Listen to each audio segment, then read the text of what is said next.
एक बहुत बड़ा हमला इस वक्त कश्मीर में हुआ है, पहलगाम, जहाँ से जो मौतों की जानकारी है, मरने वालों की तादाद हम अनकन्फर्म बता रहे हैं, क्योंकि अलग अलग मीडिया हाउसेस अलग अलग फिगर्स दे रहे हैं।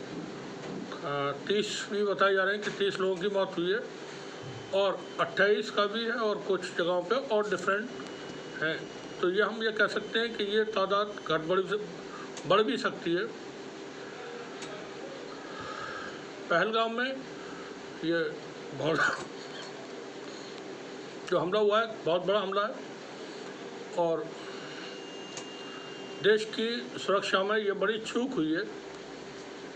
अब ये चूक के लिए मीडिया में जो हमारा मेन स्ट्रीम का मीडिया है ये या जो हमारे कुछ जर्नलिस्ट हैं जो यूट्यूब पर वीडियोस करते हैं, वो इस पर अपनी अपनी तरफ से जानकारियाँ दे रहे हैं। लेकिन हैरानी होती है कि हम शुतुरमुर्ग की तरह रेत में गर्दन डाल के पड़े रहते हैं और समझते हैं कि हम शायद कोई देख नहीं रहा है हमको। ये जो पहलगाम का हमला है ये क्यों हुआ है, कौन शामिल है, ये तो जांच का विषय है और हमारी एजेंसियां इसका पता लगा लेंगी। जैसे उन्होंने पुलवामा का पता लगा लिया, पूरे देश को मालूम है पुलवामा कैसे हुआ, उरी का हमला कैसे हुआ था और इसके अलावा जो हमले हुए हैं वो सबको जानकारी है। एजेंसियों ने जांच एजेंसियों ने जांच करके सबको बता दिया, सरकार ने बता दिया कैसे हुआ था पुलवामा का हमला। देखें, यह दुनिया ग्लोबल विलेज है, एक बड़ा, अब इस वक्त जो ये दुनिया पुरानी दुनिया नहीं है, ग्लोबल विलेज है जहाँ कुछ भी होता है कहीं भी तो सबको पता चल जाता है ये हुआ और कुछ दिन में ये पता चल जाता है क्यों हुआ। पहलगाम का हमला क्यों हुआ है, हम इस पर ख़ास फोकस करेंगे और बताने की कोशिश करेंगे क्यों हुआ है। क्योंकि मीडिया में जो हम कल से देख रहे हैं खबरें, वो अनाप शनाप अलग तरह की खबरें आ रही हैं और उसको धार्मिक रंग भी देने की कोशिश हुई कि नाम पूछ करके गोलियां मारी गई। अब नाम पूछ के गोलियां मारो या गांव पूछ के गोलियां मारो, लोगों की जान गई है। वो जो जान गई है क्यों गई है, इसके लिए कौन जिम्मेदार है? जो बुरा आदमी है वो बुरा काम करेगा। अगर किसी ने नाम लेकर के पूछ के भी गोलियां मारी हैं तो उसको ये बताया गया होगा कि ऐसा काम करना है। जैसे बताया जाता है कि जब आप निकलो जुलूस लेकर के तो संप्रदाय विशेष के मोहल्लों से जब गुजरना हो तो आपको शोर मचाना है, खूब डीजे बहुत ऊंची आवाज़ में बजाना है। लेकिन फिर वही बात है कि हम बेवकूफ़ बनने की कोशिश न करें और बेवकूफ़ बनाने की, जो सच है उसको संजीदगी के साथ हम ये बताने की कोशिश करेंगे कि ये पहलगाम का हमला हुआ क्यों है। तो पहले कुछ रिपोर्ट दिखाते हैं आपको। कश्मीर घूमने गई थी, इन बहन को सुने वो क्या कह रही है हमले के बाद। ये मैसेज भी जाना चाहिए कि जो लोग बोले कि उन्होंने पूछा पहले कि आप हिंदू हो क्या, अगर हिंदू हो तो उन्होंने मारा और मुस्लिम को नहीं मारा, ये इंडिया में मैसेज जा रहा है। ऐसा नहीं है, मैं सुबह से कश्मीर में घूम रही हूँ, मैं एक हिंदू हूँ लेकिन मुस्लिम भाई हमारे कंधों से कंधे मिला के हमारे साथ खड़े हैं और उनको ना हिंदू से खतरा हो रहा है ना हम लोगों को मुस्लिम से खतरा हो रहा है। ये सब उन लोगों को करना है और हमको भारतीय होने के नाते ये सब उनका जो इच्छा है कि यहाँ पे कश्मीर में लोग नहीं आना चाहिए, वो बताना चाहिए कि हर कश्मीरी, वो हिंदू हो या मुस्लिम हो, वो पर्यटक के साथ है। हमारे ड्राइवर यहाँ पे है, हमारे ड्राइवर यहाँ पे जब ये हो गया तो हम डर गए क्योंकि घर से फोन आने लगे।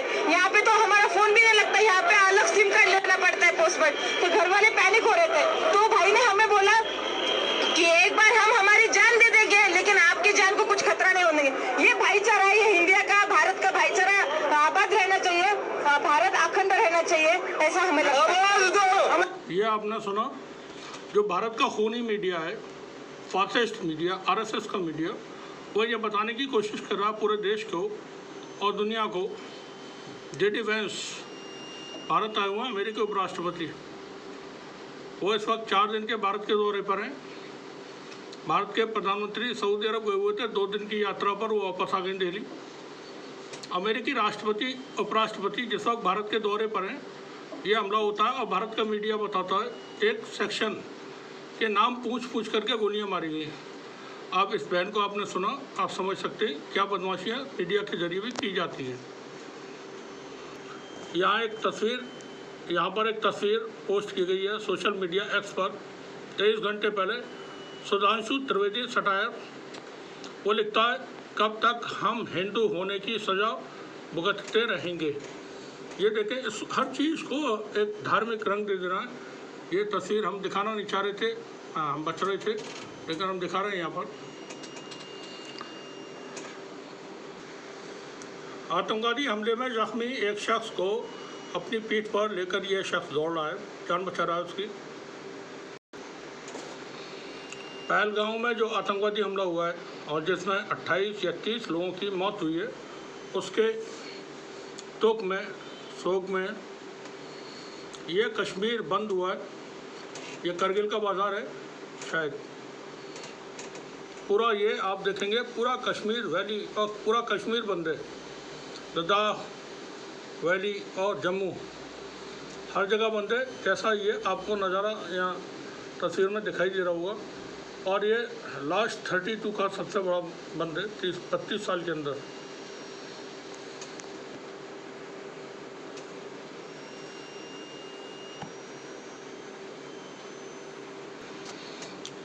AIMIM के प्रेसिडेंट असदुद्दीन ओवैसी पहलगांव आतंकवादी हमले के पर कुछ कह रहे हैं, वो सुने। कल पहलगाम में वहाँ मेडोज में दहशतगर्दों ने, टेररिस्ट ने उस माउंटेनियस एरिया में वहाँ पर इंडिस्क्रिमिनेट तरीके से और मजहब पूछकर उन्होंने मासूम लोगों को वहां पर उनका कत्ल किया है। हम इसकी सख्त से सख्त अल्फाज में इसकी मजम्मत करते हैं, कंडेम करते हैं और हम उम्मीद करते हैं कि हुकूमत इन दहशतगर्दों को एक सबक सिखाएगी और साथ ही साथ हम जो लोग वहां पर जिनको कत्ल किया गया, इन टेररिस्ट ने इनको मारा है, हम उन तमाम फैमिली के साथ खड़े हैं। पहलगांव आतंकवादी हमले में मरने वाले, जान गंवाने वाले सैयद हुसैन शाह के परिवार के सदस्य को सुने, क्या करे वो। जिसने हमने इसको फोन किया तो फोन स्विच ऑफ आया। फिर बाद में जब 3-4 बज गए, 4 साढ़े 4 बजे इसका फोन ऑन हुआ। फिर हम फोन करते रहे, फोन किसी ने नहीं उठाया। फिर हम गए अजमुकाम थाने में वहाँ हमने ये रिपोर्ट रखी। फिर हम वहाँ से आए घर में और फिर बाद में पता चला कि इसको एक्सीडेंट हो गया वहाँ पे। तो फिर हमारे लड़के लिए वहाँ उन्होंने देखा जब तो ये अस्पताल में था वहाँ। तो घर में और कौन कमाने वाला है? और कौन है? और छोटे हैं 2, तो बड़ा यही था कमाने वाला सबसे बड़ा। ये घोड़ा चलाता था वहाँ पे? घोड़े चलाता था। क्या अपील रहेगी आपकी सरकार से? क्या अपील रहेगी? जिसकी जान थी वो चली गई तो क्या अपील रहेगी? कमाने वाला यही था। यही था। आपको इंसाफ चाहिए? इंसाफ चाहिए और क्या। जिसने भी किया उसको उस अंजाम दो। उसका अंजाम मिलना चाहिए उसको। इस वीडियो को जरा ध्यान से सुनिए। ये कश्मीर में हुए हमले पर मैं कुछ भी बोलूं उससे पहले इस वीडियो को ध्यान से सुनो। ये मजाक नहीं है। 2000 टूरिस्ट किसी एक पिकनिक स्पॉट पे हैं, वहां पर ना ही पुलिस बल की कोई तैनाती, ना ही सुरक्षा बल की कोई तैनाती हम देखते हैं। सुना कैसे ये सुनते हैं कि वहां पर ना कोई पुलिस थी, ना कोई सिक्योरिटी पर्सनल था। आज तक वालों ने इस रिपोर्टर की लाइव काट दी। इस वीडियो में आज तक के रिपोर्टर साफ साफ बोल रहे हैं कि 2000 टूरिस्ट एक सिंगल स्पॉट पर थे और वहां पर कोई भी पुलिस की तैनाती नहीं थी, कोई भी सिक्योरिटी पर्सनल की तैनाती नहीं थी। ये सीधा सीधा स्टेट गवर्नमेंट का लैप्स है, ये पूरा सेंट्रल गवर्नमेंट का लैप्स है। रूह कांप गई मेरी ये तस्वीर देखकर। मारने से पहले इनके पति से गनमैन ने पूछा क्या उनका पति मुस्लिम है, और उसके बाद उसे गोली मारी गई है। चलो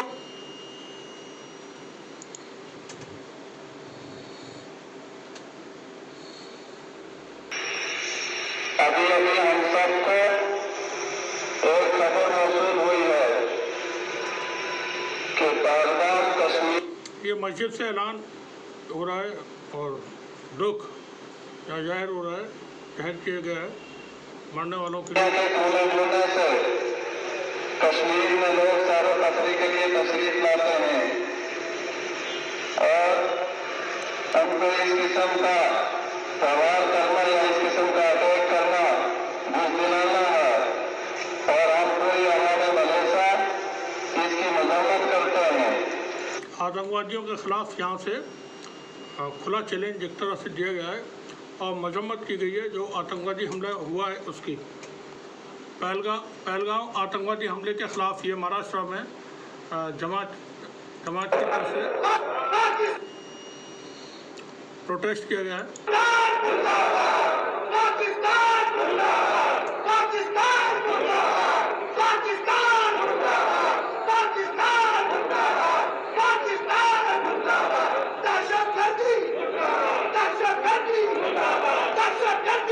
ये महाराष्ट्र में जमात की तरफ से ये रजा एकेडमी और सुन्नी जमातुल उलमा की तरफ से प्रोटेस्ट है।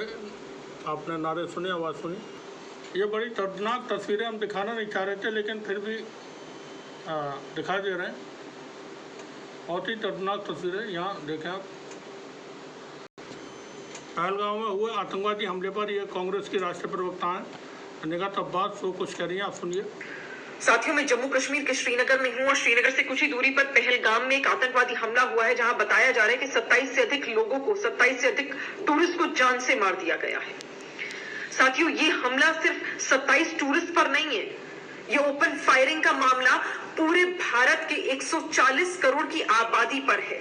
और ये आतंकवादी सिर्फ आतंकवादी नहीं, ये राक्षस है और इन राक्षसों पर, इन आतंकवादियों पर कड़ी से कड़ी कार्रवाई होनी चाहिए। और ऐसी कार्रवाई होनी चाहिए, भारत सरकार ऐसी कार्रवाई करे कि दोबारा ये आतंकवादी भारत के किसी भी व्यक्ति पर, भारत की सरजमीन पर नजर उठाकर देख ना सके। पर चिंता का विषय यह है कि पहलगाम में जिस पिकनिक स्पॉट पर यह हमला हुआ है वहां पर 2000 से अधिक लोग मौजूद थे। वो एक सिक्योर्ड एरिया है, सुरक्षा बल वहां पर बड़ी तादाद में तैनात रहते हैं, उसके बावजूद ये इंटेलिजेंस फेलियर कैसे हो गया, ये हमला कैसे हो गया, ये सरकार की जवाबदेही है। लेकिन हाँ, कांग्रेस पार्टी आतंकवाद के खिलाफ सरकार के साथ खड़ी है। पूरा देश एकजुट है, इसमें कोई मसला नहीं। आतंकवाद है और पूरा मुल्क एक साथ है। ये जेडी वेंस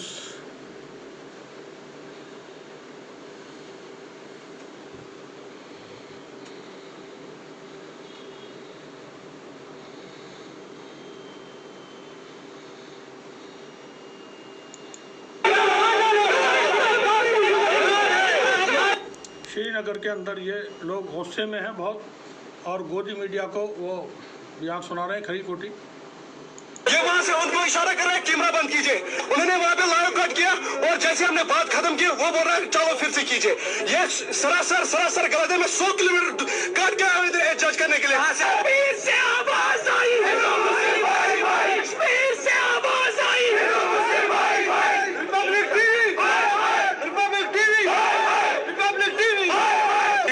एक्सपेक्टेशन है, वो एक बड़ी चैनल है, हम इनको अप्रिसिएशन दे रहे थे यहाँ से कि you are the only medium जिसके तो हम पूरे इंडिया को बोल सकते हैं कि ये इज नॉट बिटवीन ये हमारा मुस्लिम।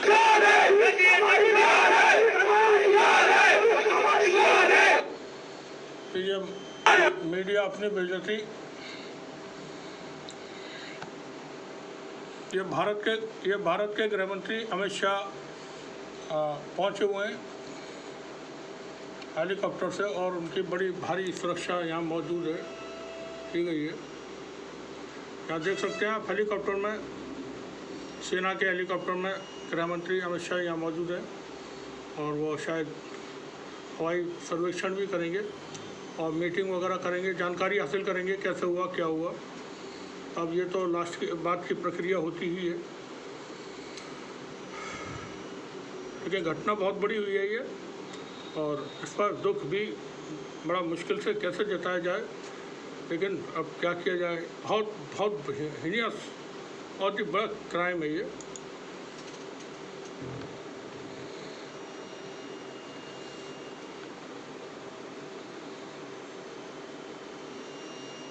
ये देखें कुछ और कश्मीर से कुछ और तस्वीरें, ये देखें आप, पीटीआई के सौजन्य से ये हम दिखा रहे हैं आपको। भारतीय सेना के जवान हैं, शायद कहीं मोर्चा ले रहे हैं या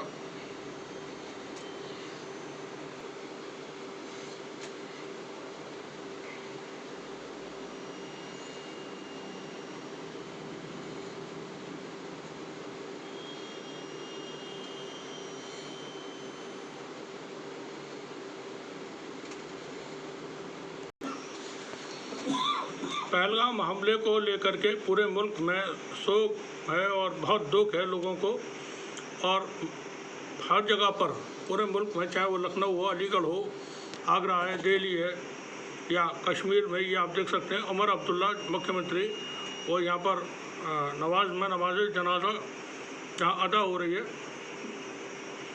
वहाँ शामिल हैं। इसी तरह से लखनऊ में लोगों ने नमाज पढ़ के और फिर दुआएं की हैं, जो कश्मीर में लोगों की जान गई है उनके हक में दुआ की गई है, और आतंकवाद के ख़िलाफ़, पाकिस्तान के ख़िलाफ़ नारे लगाए गए। लोग डिमांड कर रहे हैं कि इसकी जांच हो और जांच की जानकारी हो, उस पर कार्रवाई भी हो, लेकिन हमारा जो मीडिया है उससे भी थोड़ा सा बच के ही रहें और नफ़रत से बच के रहें। मीडिया के ज़रिए जो नफ़रत फैलाई जाती है, अलर्ट रहें, उससे बचें। अब इन शॉर्ट हम थोड़ा सा बात करते हैं, ये हमला हुआ क्यों, क्योंकि सब लोग ये जानना चाहते हैं हमले की वजह, हमला क्यों हुआ। ये 1 महीना पुरानी खबर है, पाकिस्तान में ट्रेन हाईजैक की गई खैबर पख्तूनख्वा इलाके में, जाफर एक्सप्रेस, और वो कई दिन तक वहाँ पर उसका मामला चलता रहा हाईजैकिंग का। काफ़ी लोग उसमें मारे गए थे। उससे पहले पाकिस्तान के बलूचिस्तान में, खैबर में बहुत सारे इंसिडेंट्स हुए जहां लोगों को बसों से उतार करके टीटीपी के लोग या दूसरे बीएलए के लोग, वो लोगों को जान से मार देते हैं। वो शनाख्त पूछ करके कहाँ के रहने वाले हो, पंजाब के हो, बलूचिस्तान के हो। ये देखें रिपोर्ट थोड़ी सी। ये ट्रेन को बलूचिस्तान लिबरेशन आर्मी बीएलए ने पाकिस्तान के अंदर एक दहशतगर्द तंजीम है, उसने पूरी ट्रेन को हाईजैक कर लिया है, और जो ट्रेन हाईजैक की गई है उसका नाम है जाफर एक्सप्रेस। ये खबर हमने अपने दूसरे चैनल पर, टीसी जंग वर्ल्ड पर, आपको पूरी खबर मिलेगी। हमने की थी उसी वक्त जब पाकिस्तान में ये हाईजैकिंग हुई थी जाफर एक्सप्रेस की। देखें, पाकिस्तान में जो बहुत सारे इंसिडेंट्स हुए आतंकवादी हमले पिछले दिनों में, जो चाहे खैबर पख्तूनख्वा के हो, जाफर एक्सप्रेस का हो या उसके बाद, पाकिस्तान के मीडिया को अगर आप देखते हैं, पाकिस्तान की फ़ौज की तरफ से बयानात को देखते हैं, उनका साफ कहना है कि इसमें भारत का हाथ शामिल है, भारत इसमें इन्वॉल्व है। नजम सेठी एक बड़े मारूफ जर्नलिस्ट हैं, उनको आप देखिए, उनके इंटरव्यूज़ देखिए, वो पूरा प्रोग्राम आता है, सेठी से सवाल, शायद इसी तरह का कोई नाम है, उसमें देखिए वो साफ कह रहे हैं कि अब कुछ दिनों में कुछ होगा, पाकिस्तान की सेना एक्टिव होगी कश्मीर में और वहाँ से कुछ खबरें सुनने को मिलेंगी। ये मैंने सुना है, इसलिए मैं आपको बता रहा हूँ। अब भारत की सेना को, भारत की फ़ौज को, भारत की इंटेलिजेंस एजेंसी को, भारत की सरकार को इधर ध्यान क्यों नहीं है, जब